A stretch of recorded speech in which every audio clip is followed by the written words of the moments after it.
네, 여러분 안녕하세요. 반갑습니다. 우리 프라임 경찰학원에서 형사법 강의하고 있는 박지영 쌤입니다.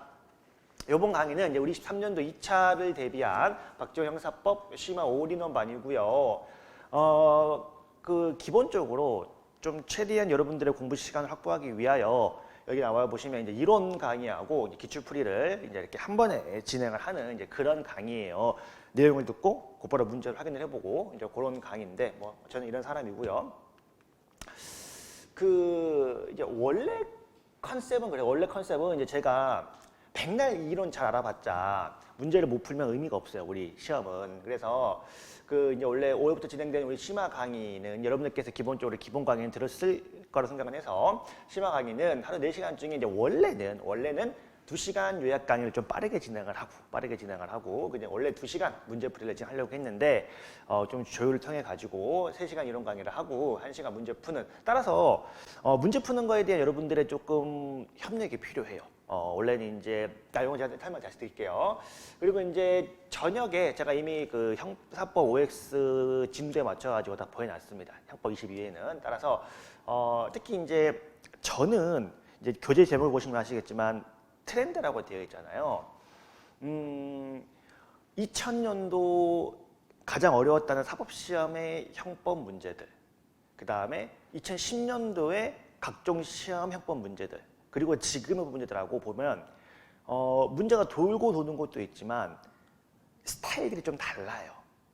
좀 유형이라든지 좀 스타일이라든지 따라서 저는 좀 지나치게 옛날 문제를 보는 걸 별로 안 좋아합니다. 별로 안 좋아하고 좀 이제 제가 한 번씩 보여드리는데 어차피 대한민국에서 이 권위 있는 시험 문제, 형법 문제를 낼 수 있는 그 선생님이 별로 몇 명 없어요. 대학 교수라든가 이런 사람들이 얼마 없기 때문에 어차피 문제가 돌고 돌거든요. 대신에 너무 막 교수가 막 10년 전 문제 끌고 오지 않을 거 아니야.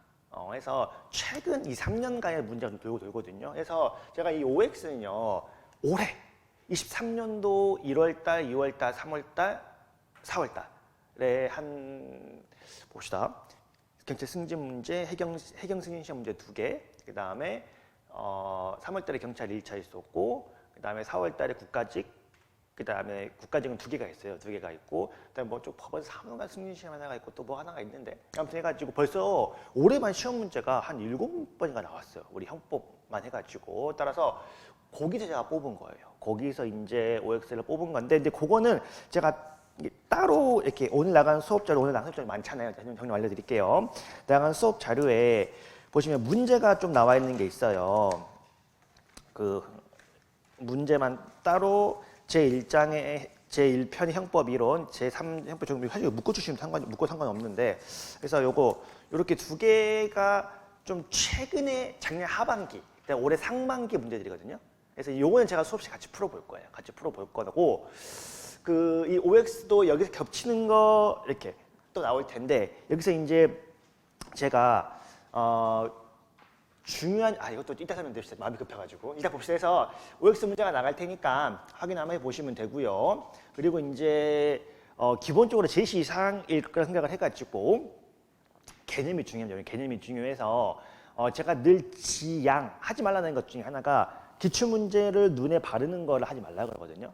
그러니까 그거는 나중에 시험 한두 달 앞두고 하는 거고 공부를 처음 할 때 그림 맞추기 식으로 요게 나오면 요거 이런 식으로 공부하는 건데 나중에 실력이 안 늘어요. 그러니까 처음에 급할 때는 해도 돼. 처음에 급할 때 되는데 우리 제시생 이상분들은 나는 분명히 기출도 다 풀었고 기출을 풀어도 모르는 게 없고 다 맞추는데 왜 본 시험 나가면 점수가 안 나오는 분들은 뭔가 지금 잘못 알고 있는 거거든. 따라서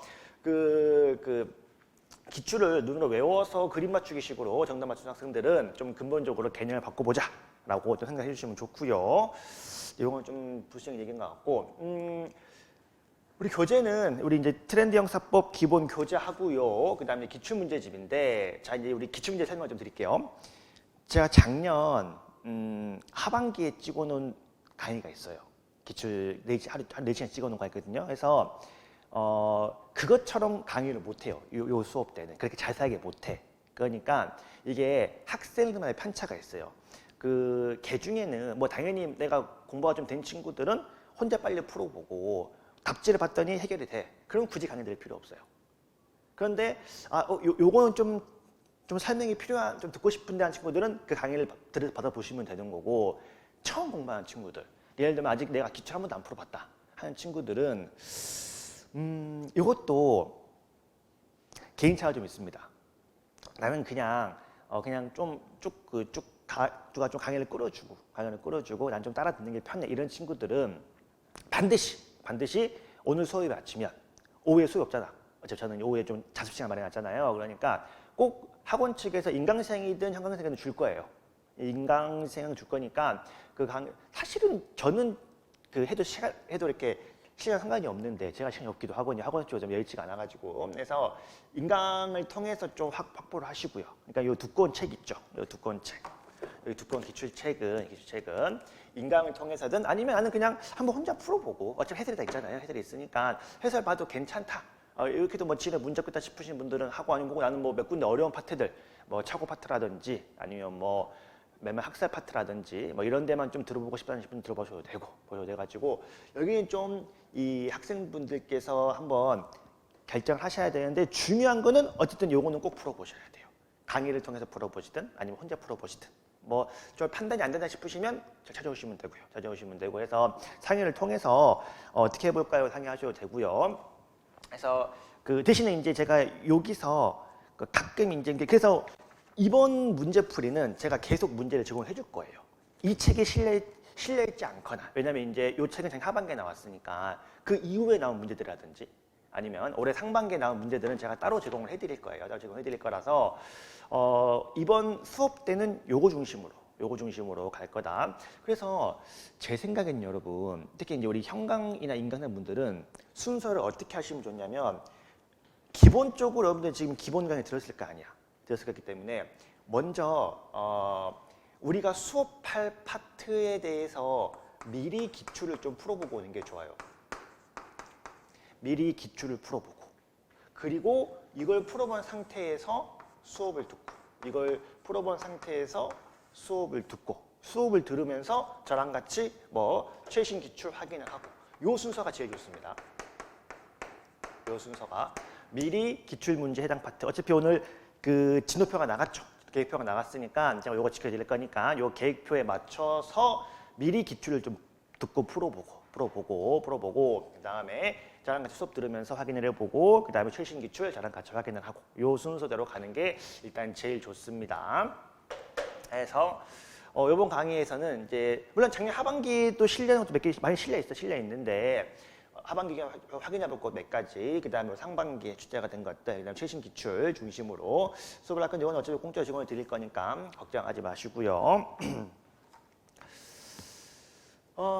그 다음에 이제 우리 인강생 같은 경우에, 우리 형광생분들은 제가 화요일날 오후에 늘 남아있을 거거든요. 화요일날 오후에 수업 마치고 여기 남아가지고 제가 여기서 제 작업을 하고 있을 거예요. 그러니까 공부하시다가 뭐 궁금한 게 있든, 아니면 학업적이든, 그 다음에 수험적이든 필요한 게 있으시면은 와서 이제 물어보시면 되고, 또 이제 우리 인강생 같은 분들에는 이제 우리 박지원 형사법 카톡방이 있습니다. 카톡방이 있어가지고 여기 오셔서 이제 오늘부터 제가 또 나름대로 뭐 랜선 관리반이라고 해가지고 그 공부하는 거 오늘 아침부터 하고 있는데 많이 열심히 하시더라고. 그래서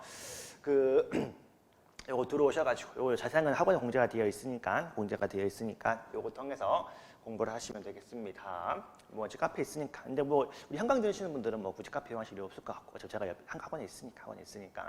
그다음에 인강 들으시는 분들 이용해 주시면 될 것 같고요.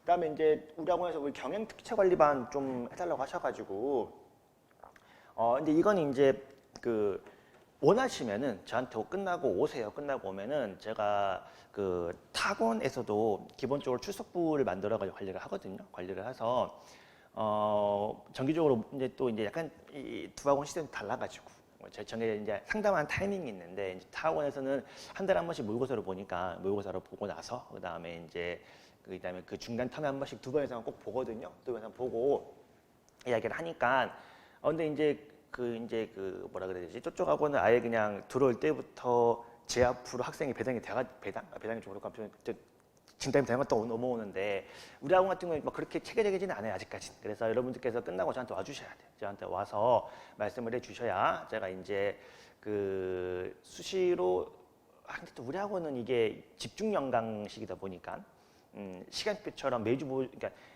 시험 시작해서 끝날 때까지 이렇게 안 보는 탐이 조금 있단 말이에요. 그래서 뭐 그럴 때 이게 시간표 방식이면 제가 이렇게 일주일에 쭉 가서 보니까 이렇게 안 나오면 연락 바로 하거든요. 근데 이제 여러분들도 나름대로 방법 찾아보죠. 그래서 그 한 달에 2번 이상 조금 보고 또 최대한 여러분 요 시험 늘 얘기합니다. 그 막 새벽 1시, 2시까지 공부할 시험 아니에요.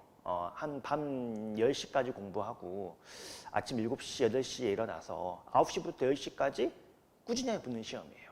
근데 보통 그걸 못해. 생각보다 어려운 일이기는 해요. 중간에 뭐 잠깐 뭐 오늘 하루 쉴까? 그다음에 오늘 하루만 게임 할까? 뭐 하다 보면은 이렇게 중간에 흔들리는 기간이 한 2, 3주가 있고 이렇게 뭐 그러면 깨지는 거거든. 따라서 좀 꾸준히 하는 게 중요합니다. 막 미친 듯이 요 일주 막 불태우고 막 일주일 놀고 뭐 그런 거 아무것도 쓸모가 없고 수험은 늘 비슷한 패턴으로 반복하는 게 제일 중요해서 좀 흔들리지 않고 집중할 수 있도록 문제를 해결하고 싶고요.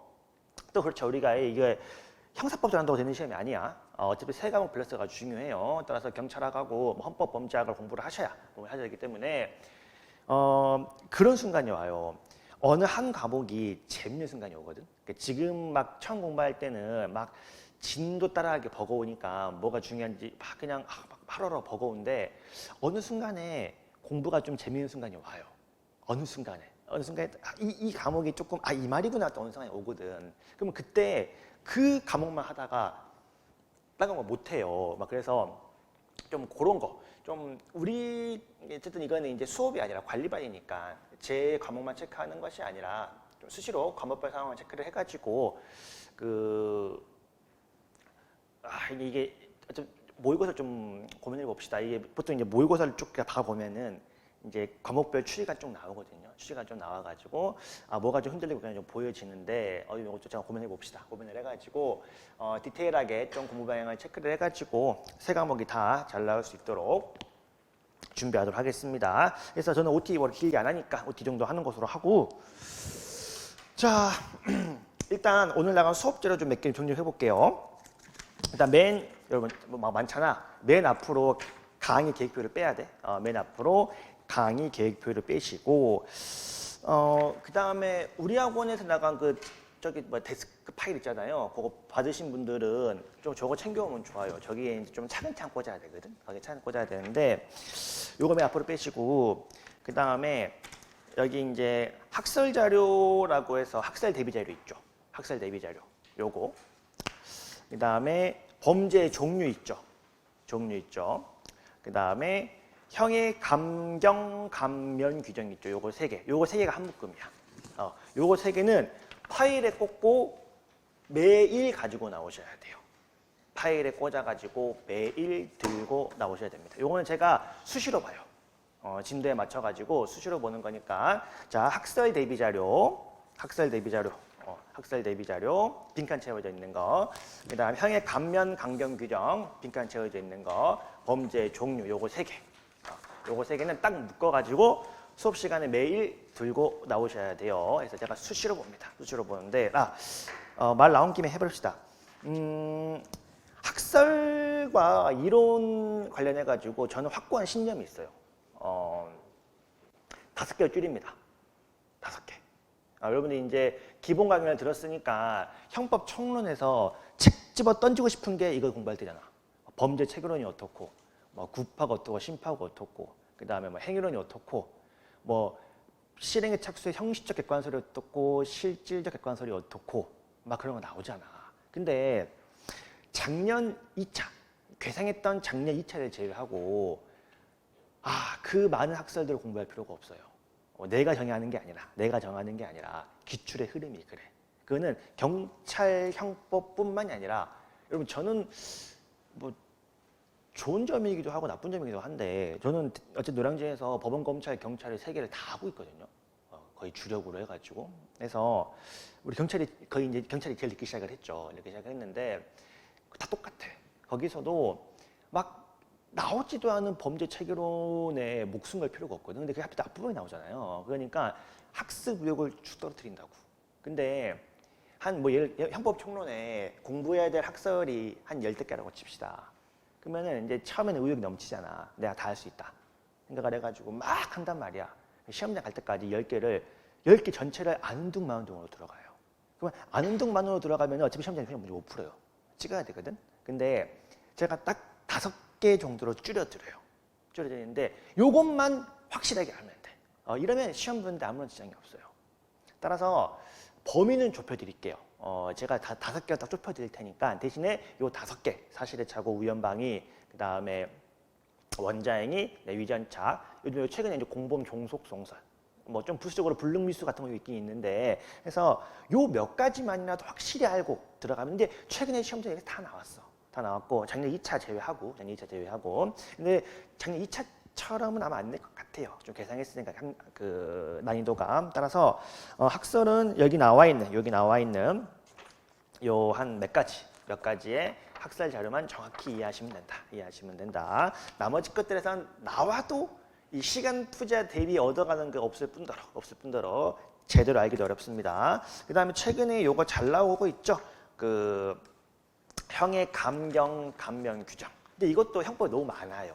형법이 너무 많은데 그 빈칸 뚫어진 거 있거든요. 사실 이게 여러분 형법에 나와 있는 전체 여러분 그 들어본 적 있죠? 뭐 감경할 수 있다, 감경해야 한다, 감면할 수 있다, 감면한다 막 이런 거 있잖아요. 그래서 이게 올해 시험 문제는 뭐 나왔습니까? 올해 1차 때 그 표 왼쪽 아래 필요적 감면에서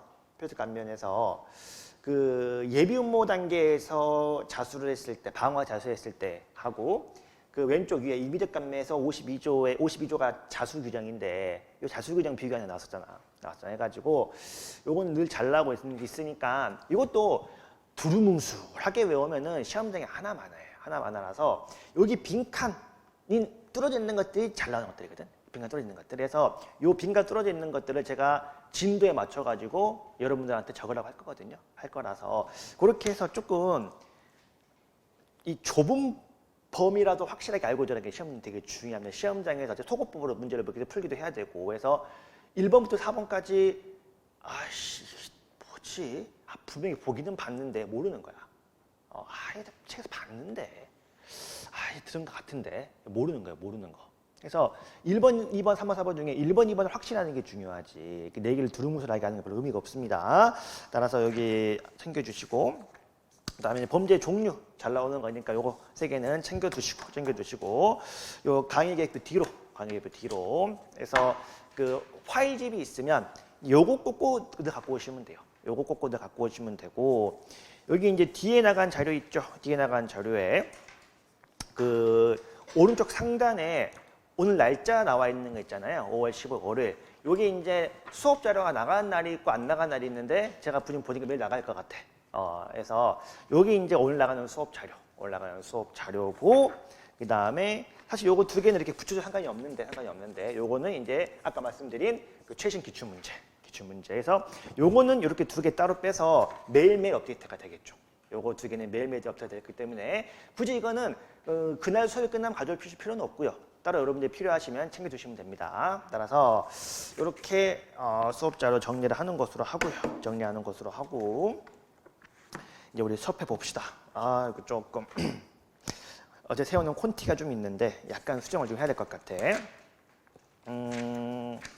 약간 공부가 조금 이제 시작 단계인 친구들이 있을 것 같아가지고 형법은요, 여러분. 대한민국에서 시험 문제가 가장 많이 출제가 되는 수험 과목을 하거든요. 그래서 문제를 좀 선별적으로 보는 게 되게 중요해요. 그러면 뭐가 제일 중요해요? 우리가 봐야 될 문제는 기본적으로 뭐야? 당연히 우리 기출이에요. 당연히 우리 경찰은 수험생이 많은 직렬이다 보니까 기본적으로 경찰 중심으로 수업이 돌아가기는 해요. 그 다른 데도 마찬가지로 제가 오히려 검찰 수업을 할 때는 그 검찰제기들한테는 경찰 기출지 보지 말라 그러거든요. 왜냐면 문제는 똑같을 수 있어. 똑같을 수 있는데 이 사람 심리가요. 앞에 있는 걸 먼저 보게 돼 있거든. 그러니까 이게 우리가 막 공부를 할 때는 의욕적으로 앞에는 막 열심히 보다가 뒤가 힘 빠진단 말이에요. 그러니까 힘이 있을 때 우리 기출을 먼저 봐야 돼.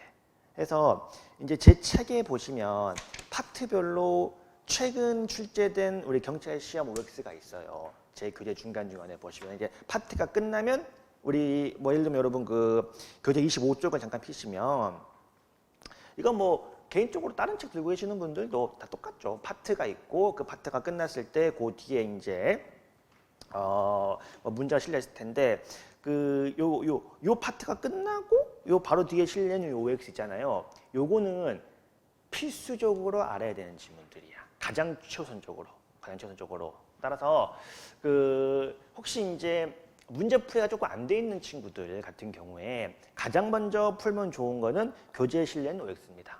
제가 애초에 의도했던 교재 방향도 그런 거였거든. 기왕이면 한 번으로 끝내자 해서 교 파트별로 이 진도가 끝나면 바로 OX가 실려 있어요. OX가 실려 있어서 뭐 강사들별로 견해 차이가 조금 있는데 저는 문제를 좀 빨리 풀어봐야 된다는 입장이에요. 저는 개인적으로 그래. 개인적으로 우리가 학문을 할 게 아니라 형법을 1부터 100까지 전부 다 완벽하게 아는 게 불가능할 뿐더러 가능하지도 않고 따라서 뭐가 쟁점 문제를 좀 뽑아내 가지고 그 책을 좀 입체적으로 보셔야 돼요. 책을 그냥 처음부터 끝까지 다 중요하다는 정도로 보시면 안 되고 이게 나왔지라고 보시면 좋아서 꼭 이게 수업 마치고 뒤에 실린 OX를 좀 풀어보시면 좋을 것 같습니다. 자 그러면 이제 우리 한번 교재 10쪽을 잠깐 펴볼 텐데 이건 다 어떤 게 똑같습니다. 어떤 교재든 맨 처음에 사실 좀 저는 그렇거든. 원래는 10조 그냥 패스였는데 감 좀 봅시다. 원래 10조는 그냥 패스였는데 여러분 기본적으로 광의형법, 협의형법에서 광의랑 협의는 개념이 들어있죠. 그 정도는 들어있죠. 그 다음에 실질적 의미의 형법이나 형식적 형법은 알고 있죠. 그럼 넘어갑시다. 우리 그 정도 넘어갑시다. 이거는 뭐 굳이 탈 필요는 없을 것 같고 또 괜찮네. 오른쪽에 이제 지금 기본 강의가 아니니까 이제 11쪽 봅시다. 이제 형법의 기능 이게 이제 올해 한번 시험 문제 나왔거든요. 근데 여기도 아마 시중에 나와 있는 수험서 중에서 제 책이 양이 제일 작을 거예요. 제 강의의 모토는 이렇거든. 근데 여기 보면은 형법의 기능, 형법 왜 있냐는 거야. 형법 왜 있냐. 그러면 여기 막 사회 예방적 기능, 뭐 목적, 그다음 뭐 특별 예방 일반 막 쭉 나온다고. 쭉 나오는데 그래 올해 시험 잠깐 봅시다. 올해 출제가 된 시험 문제 그 올해 보충 문제집에 1쪽에 있네요. 1쪽에 제1편 제1장 소론에 올해 나와 있는 21년도 1차 시험 문제가 있는데 이런 막말로요. 1번, 2번, 3번 같은 거를 우리한테 학문적으로 완벽하게 설명해봐라. 어려워요. 우리가 1번, 2번, 3번 같은 거를 학문적으로 어떻게 설명을 하겠어요? 근데 그냥 읽어보면은 되게 좋은 말이에요. 읽어보면은 형법이 있으니까 사람들이 형법이 있으니까 내가 물건을 훔치고 싶어도 내가 물건을 훔치면 처벌이 되니까 물건 훔치다가 만단 말이야. 그러니까 형법은 우리 사람들한테 범죄를 막아주는 예방적 기능을 한다. 근데 여러분 이거는 그냥 처음부터 예방적 기능 그러면은 뭔 말인지 모르겠지만 설명을 들으면 되게 뻔한 얘기잖아. 되게 당연한 이야기고. 그래서 이런 것들 여러분 시험에 나와봤자 어차피 여러분들이 모호하기는 해도 현장에서 잘 안 틀려요. 근데 그러면 시험장에서 나왔을 때 틀릴 만한 거를 봐야 돼요. 우리가 틀릴 만한 거. 그러면 뭐가 틀릴 만한 거냐면 형법은 결국 크게 두 가지 기능이 있는데 첫 번째는 아까 말한 것처럼 형법이 있으니까 사람을 욱해서 때리려다가도 때리면 처벌받잖아. 그러니까 때리면 안 되지 하고 멈춘단 말이야. 멈추기 때문에 우리 일반 국민 전체가 뭐로부터 보호가 돼요? 범죄로부터 보호가 돼요. 때리려다가도 때리면 벌받지 참는단 말이야. 그러니까 일반 국민들이 범죄로부터 보호가 되는 것을 우리가 기본적으로 보호적 기능이라고 이야기를 하죠. 때리려다가도 첫 번째 보호적 기능이고 두 번째는 그 이제 과거에 잘못된 악습 중에 하나로 소위 말하는 권력자들이 내 마음에 안 드는 놈이 있으면 쟤 몰라 엮어봐. 그런다. 옛날에 말씀드린 게 국가보안법이죠. 옛날에 한국사 같은 시험 과목일 때 옛날에 조봉아 이런 사람들이 근데 되게 평범한 사람인데 자신의 정치적 정적이니까 형법을 악용을 해가지고 쟤 간첩으로 몰아 해가지고 이렇게 몰아가지고 처벌했단 말이야. 그러면 이제 여러분들 그 형소법 기본 들었을 거니까 수사를 받는 사람을 뭐라 그래? 피의자라고 하고 형사 재판받는 사람을 피고인이라고 하잖아. 피고인. 그래서 우리가 이게 형소법에서는 수사와 공판이 구분이 되기 때문에 피의자하고 피고인 구분이 되게 중요해요. 나중에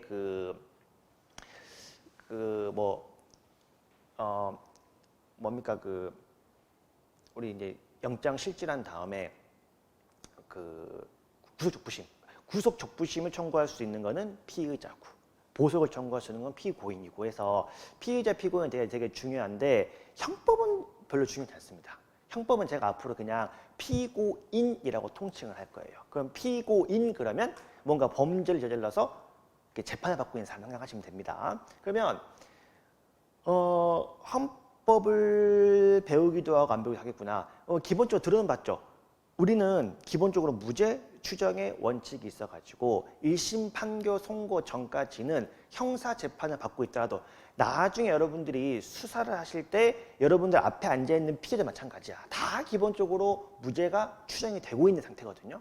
그러니까 우리는 죄를 실무적으로 그렇지는 않죠. 실무적으로는 이제 이렇게 너무 증거가 명확하면 우리가 죄를 범죄자라고 특정 짓고 수사하기도 하지만 기본적으로 우리가 또 그러면 안 되기는 해서 기본적으로 무죄 추정을 받는 상태에서 수사를 받는 거고 이 피의자 형사법 공부하시면 아시겠지만 공부하시면 조금 짜증이 안 나요? 짜증 나지 않아요? 자꾸 우리가 잘못했대. 경찰 수사관님을 자꾸 잘못했대. 뭐 자꾸 절차를 놓쳤고 뭐 권리 고지를 안 했고 영장을 안 받았고 해가지고 자꾸 위법한 수사라고 하잖아요. 그래서 매 배우는 게 수사관들한테 하지 말라는 것밖에 없어. 뭐 준수해라, 뭐 지켜라, 뭐 해라 이거밖에 없거든. 그러면 그 이유는 뭐 때문이냐면 기본적으로 이 수사와 재판을 받고 있는 피의자, 피고인들한테도 뭐가 있다? 권리가 있다라는 거야. 예를 들어 자신에게 주어진 당신들 나 함부로 수사하지 마. 나한테 적법 절차에 맞춰 수사해 라고. 그리고 당신들도 함부로 하면은 나도 니들한테 뭐라 할 거야. 라고 하는 게 있거든. 그래서 이 수사와 재판을 받고 있는 제가 그냥 피고인이라고 통칭을 할게요. 이 피고인 같은 경우에도 사실 여러분 제일 좋은 건 뭡니까? 아니 우리 수사기관이 아니면 뭐 좀 더 의미 있게 권력자 이런 사람들이 내가 마음에 안 드는 이놈 불러가지고 야 씨 빨리 불어. 버텨도 의미 없어. 여러분 좀 짜증나지 않겠어? 너무 명백한 증거가 있어. 이놈이 범죄 현장에 들어가가지고 물건을 훔쳐서 나오는 CCTV 영상이 딱 있어. 그리고 절도 신고가 들어왔어. 우리가 수사해서 피스 특정을 했어. 불렀어. 누가 봐도 얘가 얘거든? 근데 이놈이 뭐라 그래? 저 아니요라고 한다고. 사람 저 아닌데요? 그럼 좀 짜증이 나? 짜증이 안 나? 짜증 나지. 아니 누가 봐도 이 새끼인데 이놈이 지금 자기가 아니라고 하면 짜증이 나겠어. 그러니까 이제 우리 입장에서 한 대 쥐어받고 야 씨 빨리 자백해 라고 하면 편하겠지. 그게 얼마나 편할 거 아니야. 근데 우리는 그러면 돼? 안 돼? 안 돼. 왜? 법에서 하지 말라고 되어 있거든. 법에서. 그러면 아이러니하게도 이 법이라고 하는 게 경우에 따라 이 피고인의 권리를 보장하기도 돼요. 피고인의 권리. 이 법이라고 하는 게 우리 일반 국민을 범죄로부터 보호하기도 하지만 피고인의 권리 보장에도 유리합니다. 그래서 요즘 좀 핫한 이슈 중에 하나가 중대재해처벌법이라고 하는 게 있어요. 그 기본 취지가 뭐예요? 중대재해처벌법? 이 공사 현장에서 안전시설을 많이 하라는 거야. 그러면 안전시설을 많이 할수록 뭐가 들어가요? 돈이 들어갈 거 아니야. 그러니까 사장님들은 어떻게 돼? 그 차는 줄이고 싶어 해. 근데 그럴수록 현장은 위험해져. 근데 경우에 따라 사장님은 아니 우리는 이만큼까지 했는데 뭘 더 하라는 거예요. 그러니까 법은 계속 뭘 더 하래. 사장님들은 우리는 할 만큼 했다. 그럼 여러분 해봐. 그러면 이 중대재해처벌법에서 상인들한테 요구하는 게 많아질수록 우리 일반 국민들은 어떻게 되겠어요? 조금 범죄로부터 안전해질 수는 있겠지. 위험으로 안전해질 수 있겠지. 근데 반대로 사소한 요건 안 지켰다고 해서 그리고 혹은 사장님도 예상하지 못했던 사고 때문에 사람이 죽었어.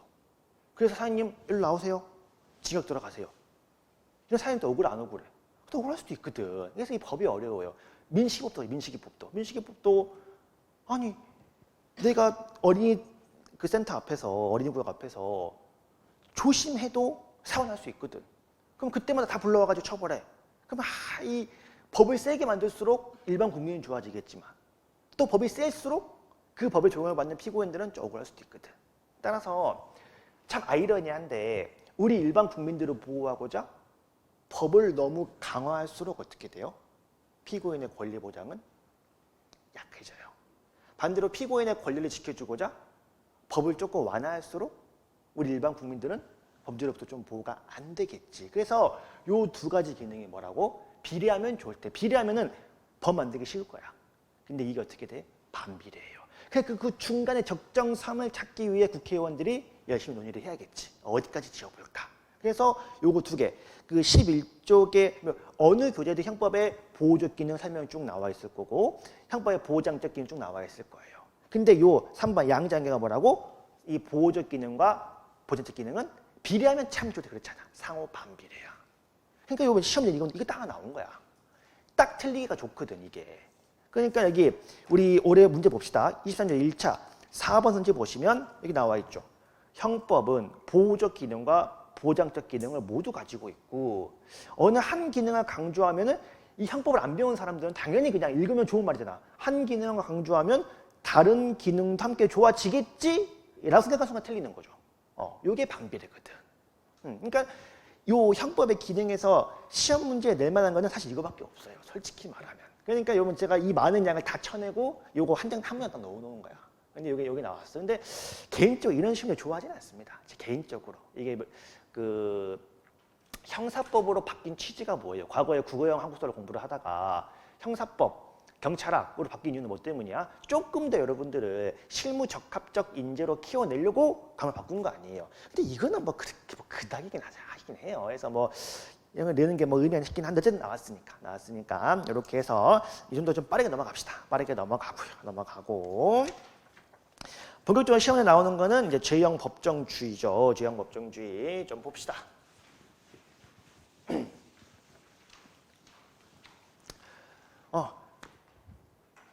그래.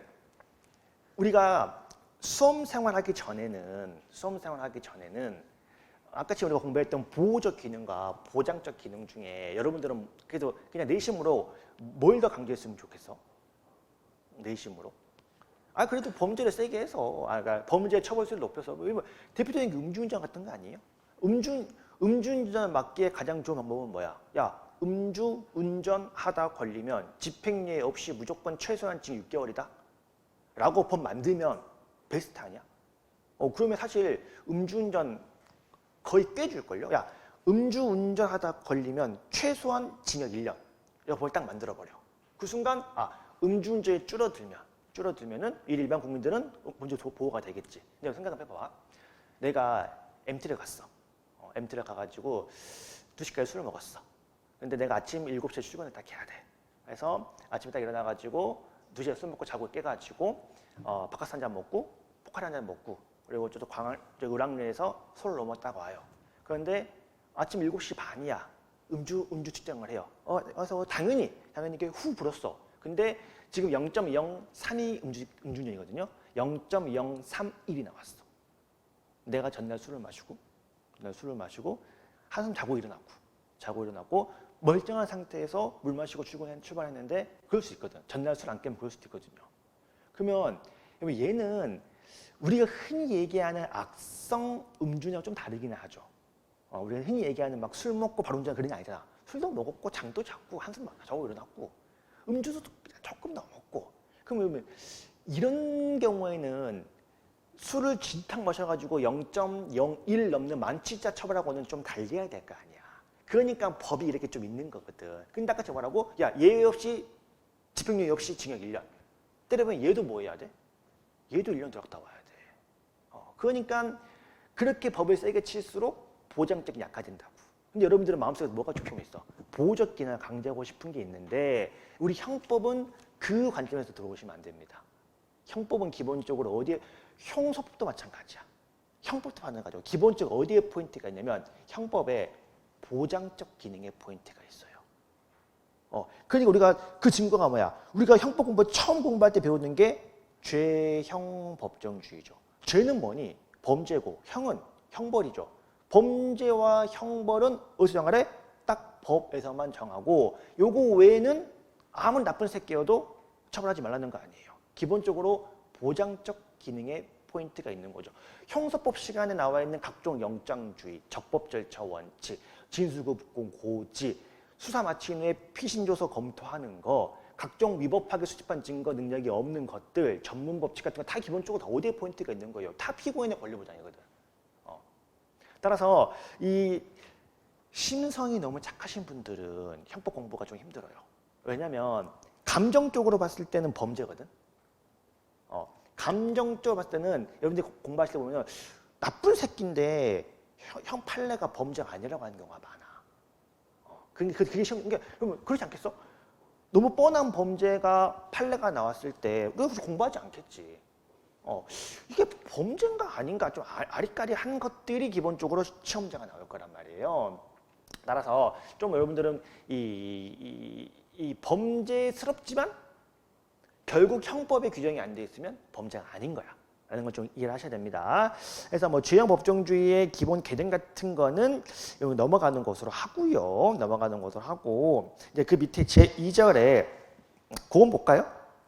제1절의 기본 개념에 그 두 번째 끝에 그런 말 나와 있죠. 국가의 형벌권 남용을 방지하기 위한 죄형 법정주의다라는 거. 그래서 기본적으로 보장적 기능과 관련이 되어 있다라고 보시면 되겠고, 그 다음에 이제 제2절부터 죄형 법정주의의 파생 원칙들이 나오죠. 요건 이제 여러분들이 형법 공부 처음 시작하실 때부터 처음 공부할 때니까 아마 가장 열정 넘칠 때 봤던 파트라 잘 기억하실 거예요. 그래서 이 죄형 법정주의 몇 가지 파생 원칙 첫 번째가 뭐예요?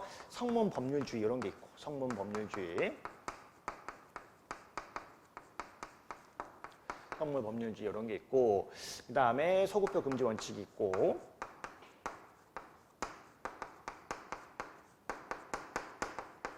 그 다음에 유추해석 금지 원칙이죠. 유추해석 금지 원칙이 있고,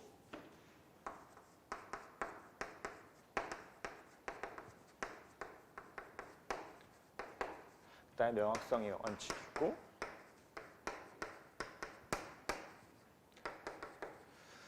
그 다음에 적정성의 원칙이 있잖아요.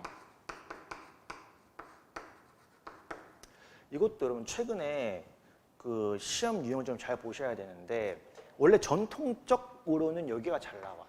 전통적으로는 여기가 잘 나와. 근데 최근에 여기하고 여기가 좀 나오고 있어. 좀 최근 들어와가지고. 그래서 이런 것도 좀 잘 보셔야 됩니다. 그래서 제가 조금 그러니까 제 교재는 기본적으로 좀 잘 나오는 것들 중심으로 좀 기술이 되어 있는데, 최근에 좀 이런 게 나와 있으니까 이런 건 일단 그 해의 좀 트렌드거든. 그래서 올해는 조금 이런 걸 좀 보충을 해서 가셔야 됩니다.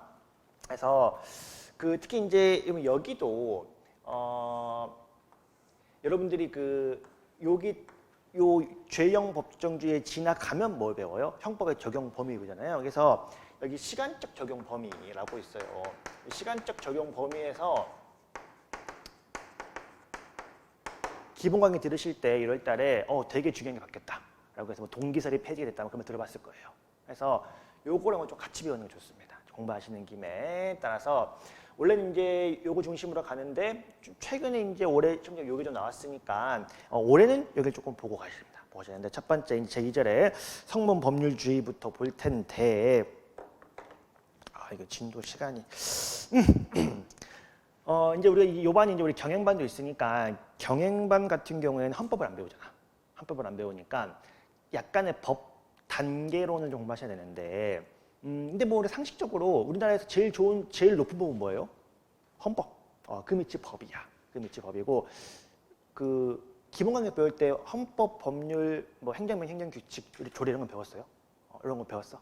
헌법, 법률, 행정명, 행정규칙, 조례 해가지고 헌법의 범위 안에 법률이 만들어져야 되고, 법률의 범위 안에 행정명, 행정이 만들어져야 되고, 뭐 그런 것들, 그런 공부했어? 공부했으면 됐어. 그러면 기본적으로 법률은 누가 지웁시다. 법은 누가 만들어요? 법은 국회가 만들어. 국회의원 누가 뽑아? 대한민국 국민이 만들어. 그러면 결국 법은 대한민국 국민 전체가 만드는 거예요. 그러니까 사회적 합의를 통해 가지고 야 어떤 거는 범죄다. 이 범죄가 되면은 처벌하자. 이런 거를 만드는 게 우리 국민적 합의를 통해서 만들어지는 게 괜찮아. 그런데 모든 거를 싹 다 법에서 국회의원들이 합의를 해가지고 만드는 건 불가능해요. 이게 예를 들면 수시로 그때그때 즉각적으로 좀 대응해야 되니까 예를 들면은 뭐 갑자기 요즘 갑자기 물가가 너무 뛰니까 서민 경제에 영향을 줄 수 있는 일부 품목들에 대하여 물가 인상률을 좀 빨리빨리 제한을 해야 된단 말이에요. 그럼 그때마다 우리가 물가 몇 프로 이상 안 올리게 좀 법 좀 만들어주세요라고 요청을 하면은 또 여야가 싸우는 한참 걸릴 거 아니야. 근데 이거는 시기를 놓치면 끝이란 말이에요. 그러니까 최대한 빨리 좀 즉각 대응할 때가 있어. 그럴 때는 보통 이 법 밑에 나와 있는 국회의원 밑에 행정각부의 뭐 보건복지부 장관이라든지 법무부 장관이라든지 이 장관들이 빨리빨리 이 요청에 맞춰가지고 무언가를 빨리 만들어내야 돼. 그럼 이 장관들이 만들어내는 거를 보통 우리가 행정명령 규칙 이런 식으로 통칭을 합니다. 물론 이런 디테일하게는 뭐 국무총리령, 총리령, 부령 다 다르기는 한데 아주 그냥 간단한 예만 들면은 그래서 장관들이 그때 빨리빨리 뭔가 명령을 발한단 말이야. 그러면 장관 누가 뽑아요? 장관 누가 뽑아? 우리가 뽑아? 그렇지 않아요. 그냥 대통령이 임명할 거 아니야. 이거는 그냥 사실 대통령이 임명한다고. 이거는 선출직을 얘기하는데 이거는 지명을 해버린단 말이야. 야, 그러면 장관이 함부로 야, 뭐는 범죄야, 뭐는 처벌하겠어 라고 만들면 우리가 기분 나빠, 기분 좋아요? 기분 나빠. 네가 뭔데? 야, 국회의원인데 우리가 뽑았으니까 그렇다고 치자. 야, 네가 뭔데 나를 범죄자라고 취급을 하고 처벌하는 규정을 만드는 거는 이 새끼 권한남용이란 말이야. 그러니까 우리가 야, 장관 혹은 국무총리 이런 니들이 만드는 것들은 함부로 범죄를 규정하지 말고 경우에 따라 법에서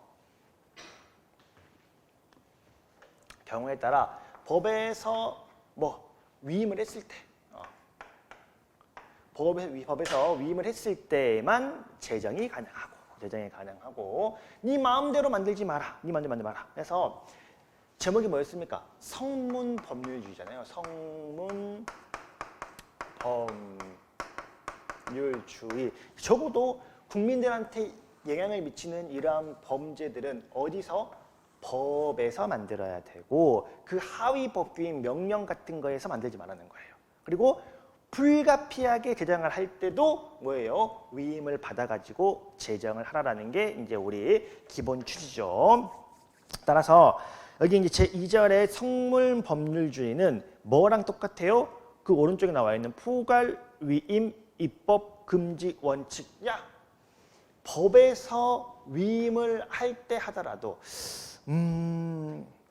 여러분 그거 문서제 공부하실 때 주식회사의 대표이사가 자신의 권한을 남용하여 문서를 만들었을 때 문서 위조가 돼요, 위조가 안 돼요?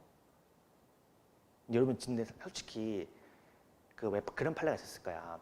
권한을 초월하면은 위조고 권한을 남용하는 건 위조가 안 되고. 근데 여러분 초월과 남용을 구별할 수 있어요. 초월과 남용을 구별할 수가 있어 지금. 사실 그것도 진짜 어려운 개념이긴 하네요. 솔직히 말하면. 근데 어쨌든 간에 그 남용은 어쨌든 대표이사의 권한 범위 내에서 자신의 개인적인 이득을 위하여 행위하는 걸 우리가 남용이라고 이야기를 하는 건 뒤에 이제 문서가 자세히 한번 합시다. 그런데 대표이사는 기본적으로 대내적, 대외적 회사를 위하여 모든 권한이 있기 때문에 대표이사가 문서를 만드는 것은 기본적으로 위조가 아니야. 근데 그런 걸 공부했을 거예요. 대표이사로부터 권한을 포괄적으로 위임받은 대표이사. 대표이사로부터 권한을 포괄적으로 위임받은 자가 있어. 포괄적으로 위임받은 자가 문서를 만들면 그건 위조가 돼요, 안 돼요? 우리가 지금 여기가 이제 심화학이니까 이렇게 합시다. 심화학이니까 굳이 뭐 당연하게 할 필요 없잖아. 자, A 회사의 대표이사 갑이 있다. 얘가 문서를 작성하는 것은 기본적으로 갑한테는 A 회사를 대표해서 문서를 만들 수 있는 모든 권한이 있기 때문에 권한 내에서 문서를 만들면 기본적으로 당연히 위조가 아니란 말이야. 그런데 대표이사 갑으로부터 모든 권한을 포괄 위임받은 을이 있어. 위임받은 얘가 문서를 작성을 하면은 얘는 위조가 돼요, 안 돼요? 그렇지, 얘는 위조가 됐지. 왜? 대표이사의 권한은 포괄적으로 위임이 안 되거든. 경우에 따라 개별적 위임은 가능해요. 경우에 따라 개별적 위임은 가능한데 생각해봐봐. 나중에 여러분들이 경찰청에 입사를 했어. 그러면은 뭐 나중에 그 결제 라인이 뭐 인천지방경찰청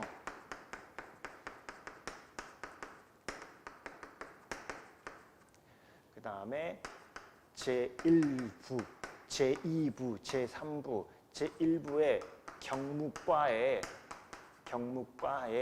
그 다음에 기획예산계 이런 식으로 소속 경사 누구 이렇게 간단 말이에요.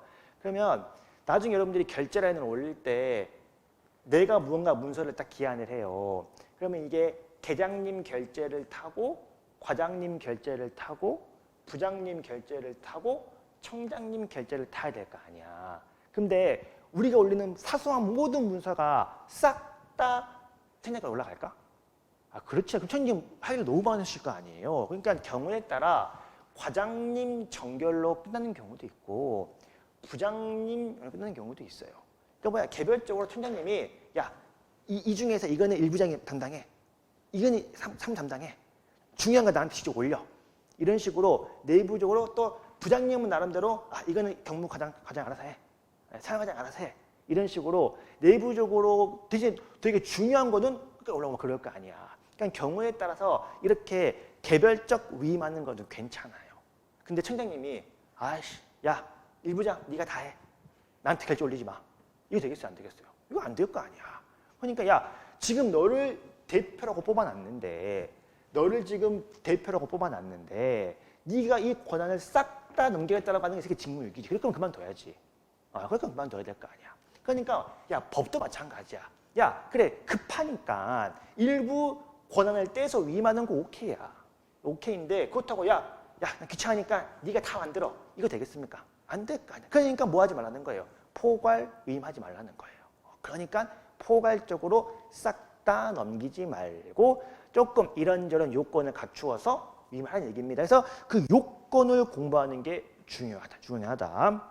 그래서 그 의의를 보시면 범죄와 형벌은 원칙적으로는 국회에서 제정한 이 법률에 규정하는 것이 원칙이기는 하는데 그 밑에 2번의 위임입법을 보시면은 필요성을 보시면 근데 막말로 여러분 이 국회의원들보다 어느 행정직에서 공무원 한 20년 공무원 공무원이 더 잘 알아요. 그 분야에 대해서.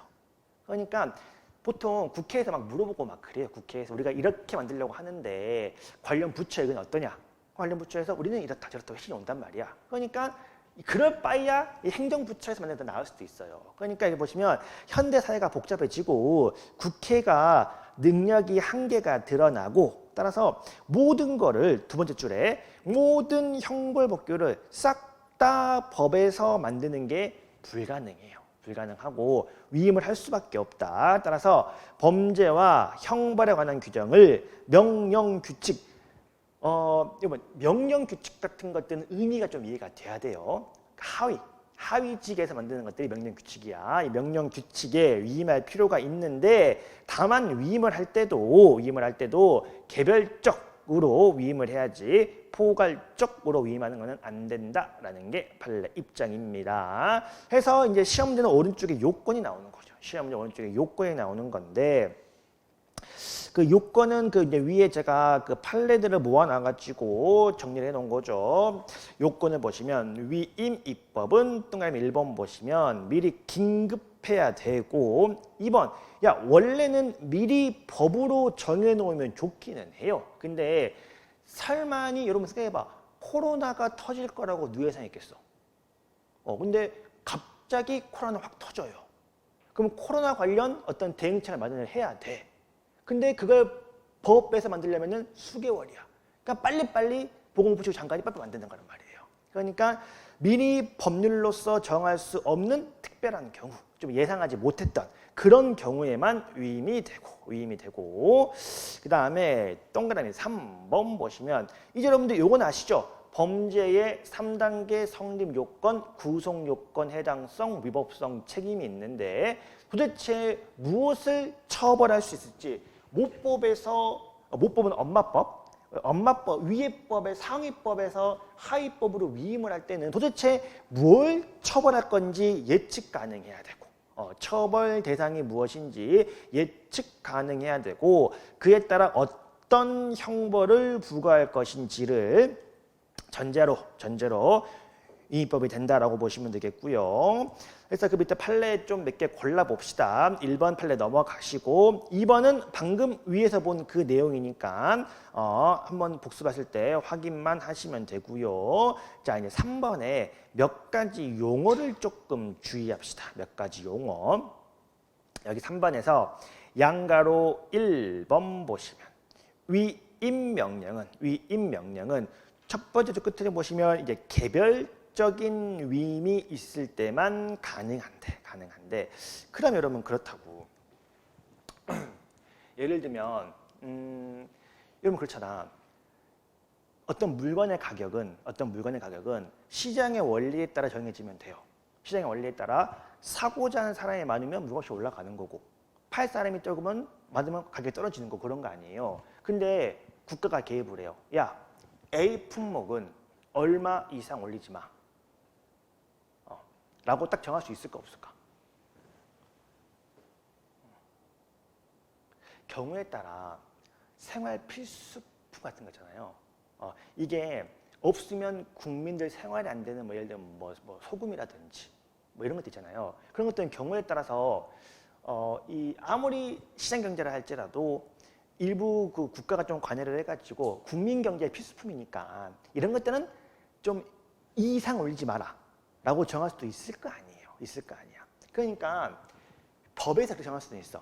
국민 경제에 혹은 국민들의 생활 필수품들의 항목들에 대해서는 그 기재부 장관이 어떤 가격의 상한폭을 정할 수 있다. 대신에 그러면 그 국민 생활의 필수품 어디까지인데? 이걸 다 법에서 정할 수는 없을 거고 또 그게 매년 다를 거라고.